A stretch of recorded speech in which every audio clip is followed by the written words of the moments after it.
warahmatullahi wabarakatuh. Waalaikumsalam warahmatullahi wabarakatuh.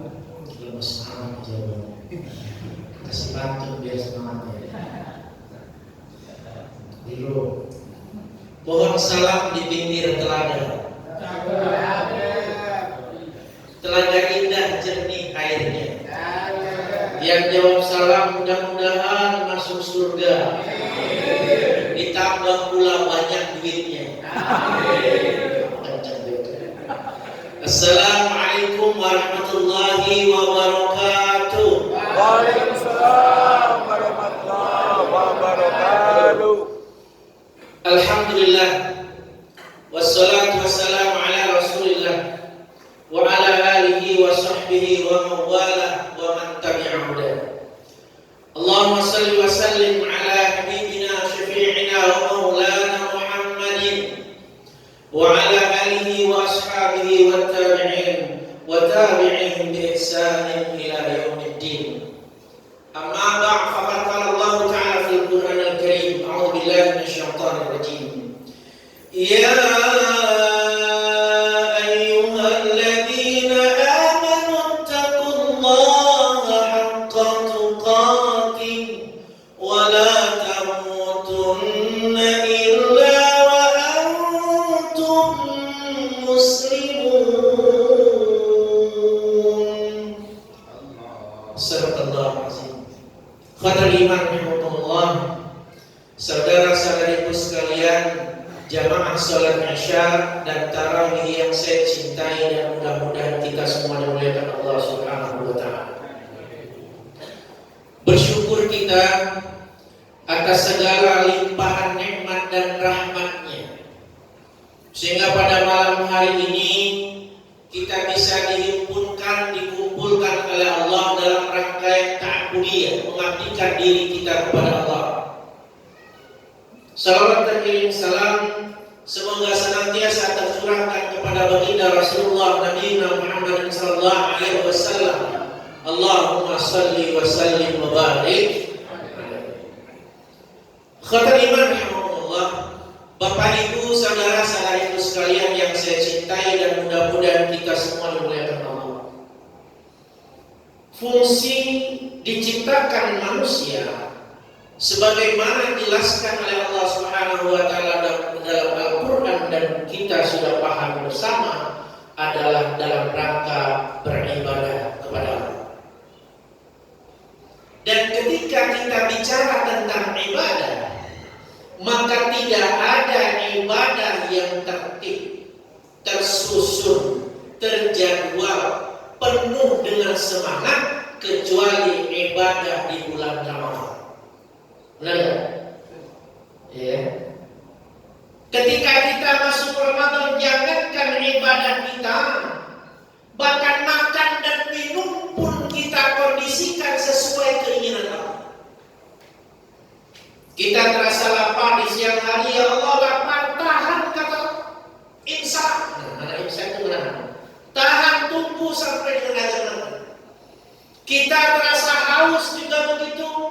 Pengen minum, tahan kata Allah, maka kita tahan sampai dengan azan maghrib. Bahkan dalam keseharian kita tidur, kita bangun tidur kembali, semua kita kondisikan sesuai dengan keinginan Allah Subhanahu wa taala. Tidak ada ibadah yang lebih banyak dilakukan kecuali dalam bulan Ramadan. Sepakat ya? Oleh karena itu Ramadan itu layak dikatakan sebagai hakikat kehidupan seorang hamba yang sesungguhnya. Karena jelas dalam surat Al-Dariyat ayat 56 Allah sampaikan kepada kita, A'udzubillahi minasyaitonir rajim, wa ma khalaqtul jinna wal insa illa liya'budun. Allah berfirman, dan tidak aku ciptakan jin dan manusia kecuali dalam rangkaian beribadah kepada Allah Subhanahu wa taala. Tapi ketika kita tengok 11 bulan sebelum Ramadan ini, benarkah diri kita sudah menghambakan diri kepada Allah Subhanahu wa taala? Benar enggak hidup kita itu sudah dasari hanya untuk beribadah kepada Allah?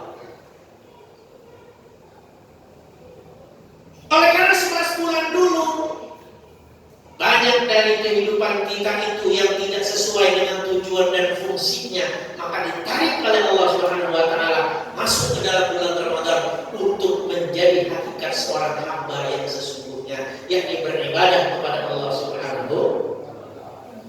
Maka pantas sekiranya Ramadan ini istilah saya disebut dengan bulan reward sistem kemanusiaan. Kita punya HP Android, ya kan? Kita punya komputer. Kalau HP tersebut sudah suka ngehang, suka nge-lag, loadingnya lama, begitu kan? Maka di restart juga tidak berdampak, maka yang dilakukan adalah mengembalikannya kepada setelan pabrik. Itu namanya reward system. Manusia juga seharusnya kehidupannya beribadah kepada Allah, tapi tengok 11 bulan yang lalu banyak ngehangnya kita ini, banyak noleknya. Datang panggilan Allah Subhanahu wa taala, hayya 'alas shalah, panggilan salat. Maka kita santai-santai saja, bahkan mencuekkan salat tersebut, bukan segera untuk menemuinya. Padahal kita tahu hakikat panggilan hayya 'alas shalah adalah panggilan Allah Subhanahu wa taala. Berarti hidup kita udah ngeheng. Air ada untuk berwudu, arah kiblat kita tahu, tapi kenapa kita tidak segera? Itu karena ngeheng hidup kita. Dikatakan iman Allah. Gimana hidup kita tidak nge-lag? Semua ingin masuk surga, semua ingin mendapatkan anugerah kebaikan dari Allah Subhanahu wa taala, tahu bahwasanya hidup ini sementara. Akhirat selama-lamanya, orang kaya mati, orang miskin mati, raja mati, rakyat mati, kan begitu katanya. Tapi sibuk yang dikumpulkan hanya dunia. Sibuk di dunia, kita pengen punya rumah yang bagus, tapi pernah kita sibuk pengen nanti di akhirat punya rumah yang bagus. Sibuk di dunia biar bisa makan enak, tapi pernah terpikirkan kepada kita di akhirat saya makannya seperti apa? Selalu dunia-dunia yang kita tumpuk. Ikhwatan iman rahimakumullah, hamba Allah, melek hidupmu berada. Maka begitu masuk Ramadan, dikembalikan oleh Allah, kita masuk kepada reward system, kembali kepada penghambaan diri kita sesungguhnya kepada Allah Subhanahu wa taala. Ikhwatan iman rahimakumullah, dan ibadah yang paling utama yang dilakukan pada bulan Ramadan itu adalah puasa. Dengan target selesai dari puasa itu agar kita mendapatkan takwa kepada Allah Subhanahu wa taala. Inilah proses reward yang dibuat oleh Allah untuk kita. Agar kita kembali kepada setelan pabrik kita, menjadi hamba Allah Subhanahu wa taala yang bertakwa kepada-Nya. Kalau tidak demikian, maka selamanya rasanya hidup kita ini akan ngeheng.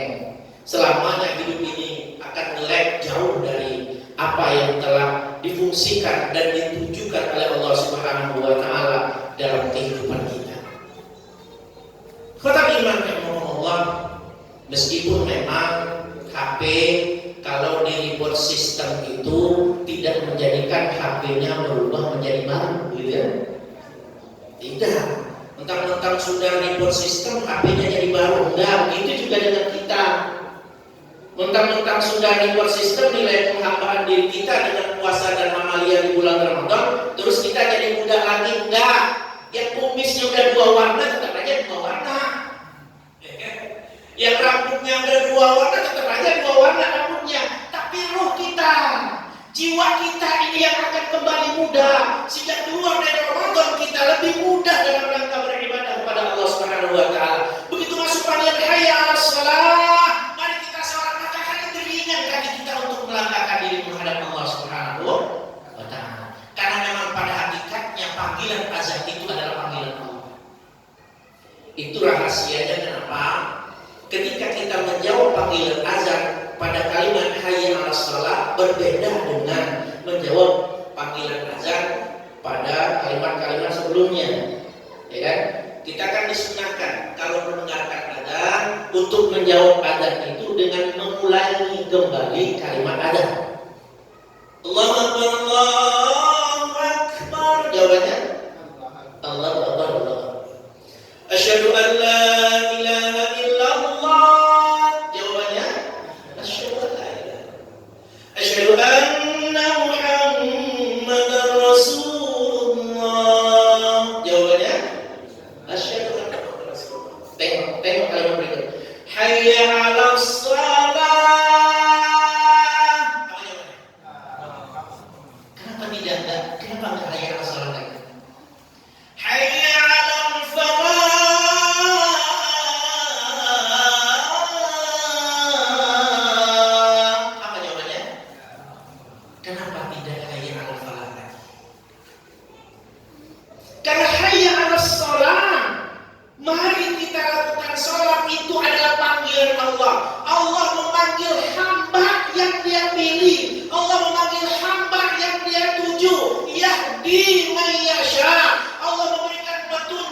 segera mengambilnya, kita tidak termasuk orang yang diundang oleh Allah.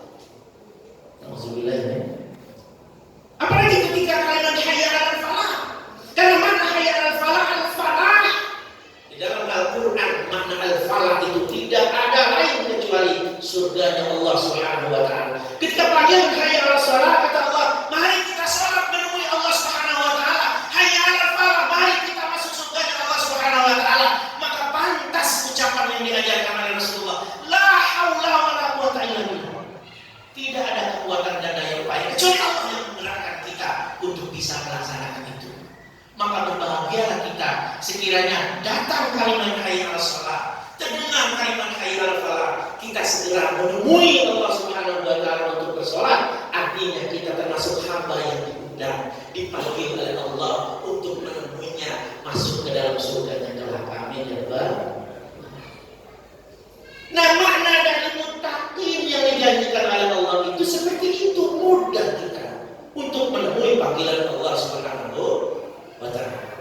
Akan tetapi proses yang kita buat dalam Ramadan kita itu bukan sekedar puasa, bukan hanya sekedar imsak, karena arti puasa itu imsak.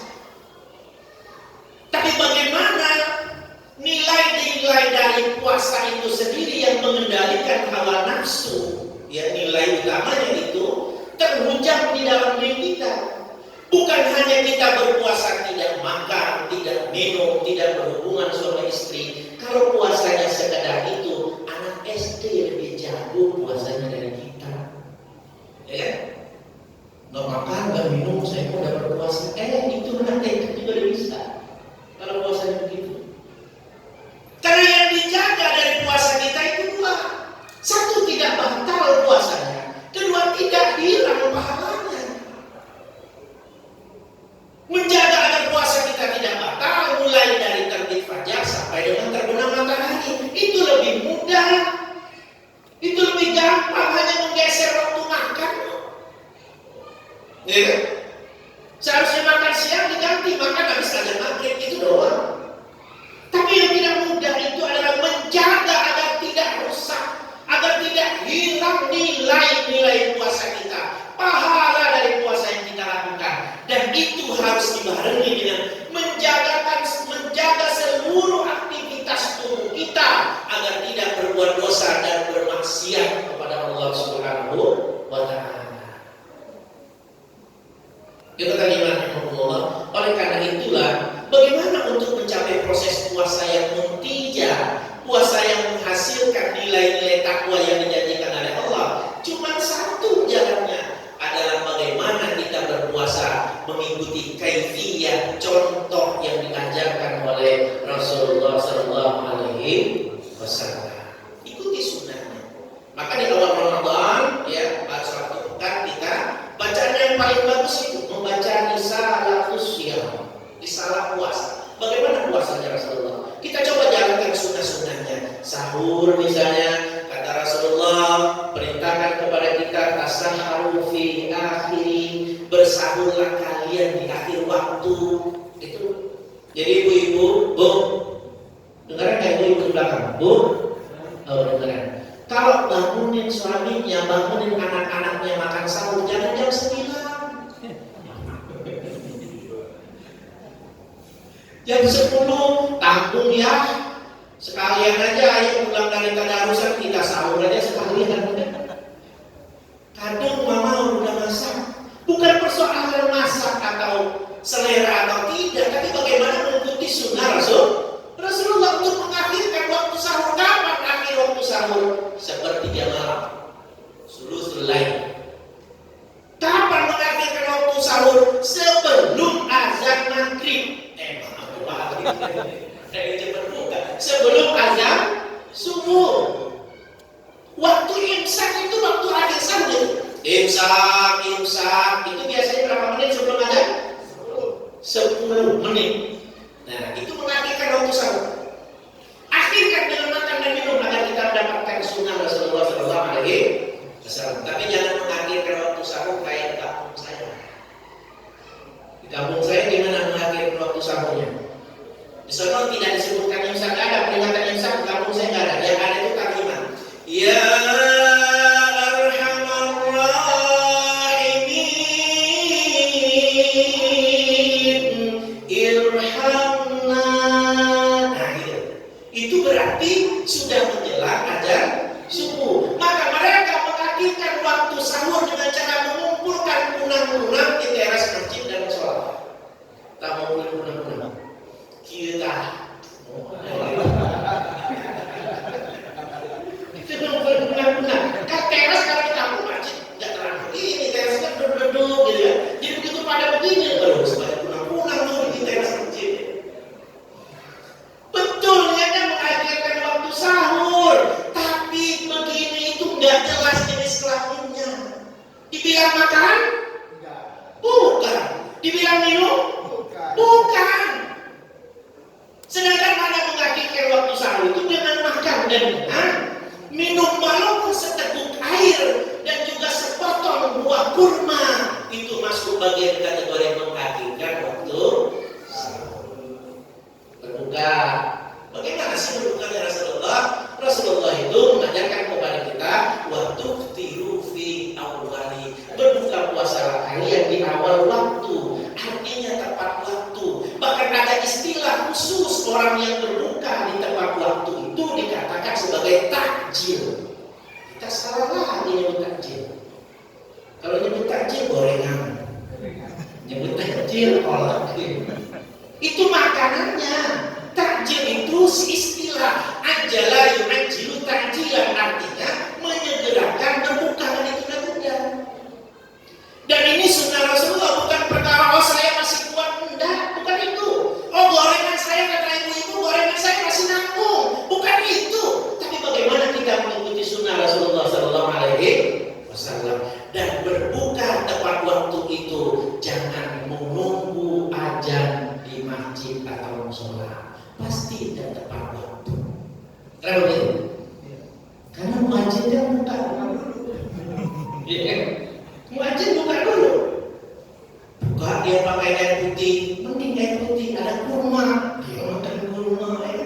Dia pakai ganjil ya makan kurmanya kan 3 biji ya. Kasih temannya kolak, dia makan kolak dulu. Kata temannya lu aja, baru dia ajak Allah Akbar. Kita cuma cemong dulu aja nih masjid dalam serba. Nggak bakal tepat waktu. Jadi bagaimana biar kita bisa menyegerakan berbuka? Setting jam kita, setting HP kita sesuai dengan jadwal imsakiyah, baru kita bisa berbuka, menyegerakan dan juga di awal berbuka puasa. Banyak-banyak baca doa, itu sunnahnya. Bagaimana kita makan kurma atau buah yang manis tanpa dimasak, itu sunnahnya. Dan banyak sunnah-sunnah lain yang bisa kita kerjakan mengikuti Rasulullah selama bulan Ramadan ini. Mudah-mudahan Ramadan kita tahun ini mencapai nilai muntijah kata Allah, la'allakum tattaqun. Perintahkan kita berpuasa, di akhirnya kita mendapatkan takwa sehingga surga layak bagi kita semua. Amin ya rabbal alamin. Allahumma shalli ala qouli hadza astaghfirullah li wa lakum. Billahi nasta'in. Wassalamualaikum warahmatullahi wabarakatuh.